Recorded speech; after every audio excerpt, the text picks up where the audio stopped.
Rabotai, he brings over here something amazing, and that is the holy Orchot Sadikim. V'yesh hayu koshnim b'beged azukim la'achorehem u'bayim notlin. Says back in the day, he says they used to do is a person that had some money would take his, let's say, clothing, like he wanted to give the poor person clothing. So let's say they had an area where some poor people would go, whatever, and the rich and the well-off people that they had money, they would throw like bags of goods, of clothing, of this, of that, and they wouldn't even know who's receiving it, and they wouldn't know who's giving it, so they don't get embarrassed. Imagine you get a handout from a guy. You get embarrassed. Oh, he gave me this, he gave me that. I don't want that. You get let it. Boom, it feels gracious, feels good. Right? Now, anyway,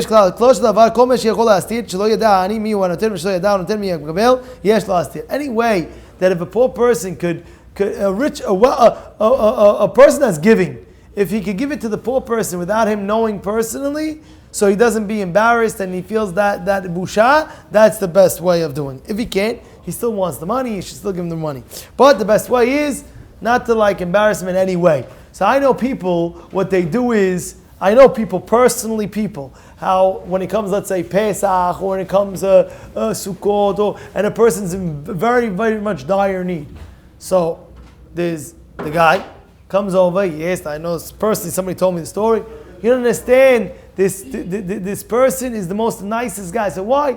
He says, Rabbi, he comes, he gives me money for my family, he says, for his family, he's giving me money for the family, and the guy tells the person, he says, meaning the poor person is telling the giver, thank you so much, and the giver tells him, no, you have to say thank you. You have to say whatever, says, you should say, I have to say thank you to you, because you're doing more than what I'm doing for you.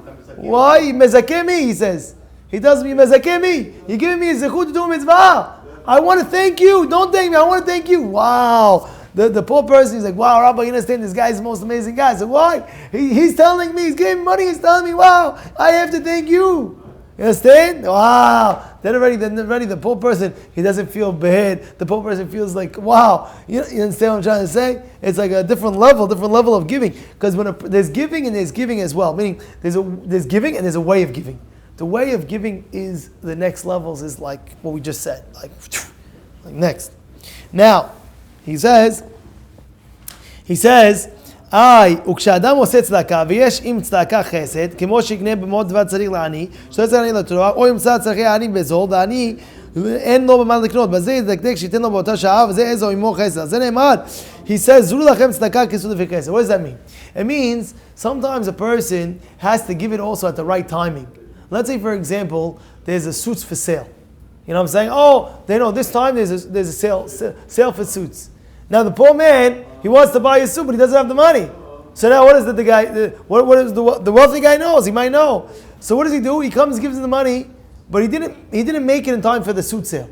Meaning he gave him the money after the whole sale is over. Now he has to go buy the suit, and he has to pay a regular price instead of paying sale price. Even though I think a lot of times it's also like they sale it, they price it up, and then they price it down. But at the end of the day, you see what goes on over here. What happens? He says, make sure that if you know that you have to help somebody else out, and he needs it that moment, do it at that moment before it's too late.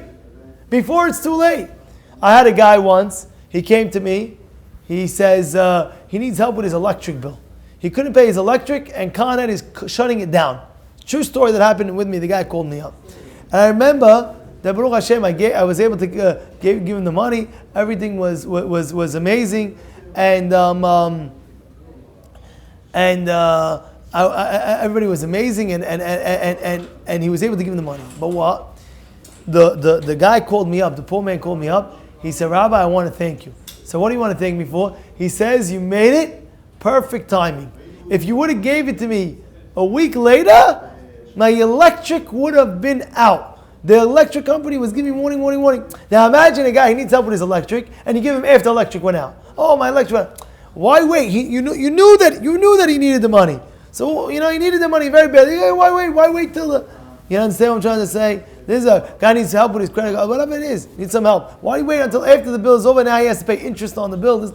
You have to be smart. When it comes to giving tzedakah, a person has to be smart. You have to be smart, use your intelligence, use your brains, help the guy out, do it in a nice, respectable way, the most respectable way that you can. As it is, it's hard for him to take anything from anybody else. Nobody wants to take anything from anybody else. As it is, it's hard. So why make it harder and giving him in a sour way? No, give him in a Bezrat Hashem. Here you go. I'm very happy.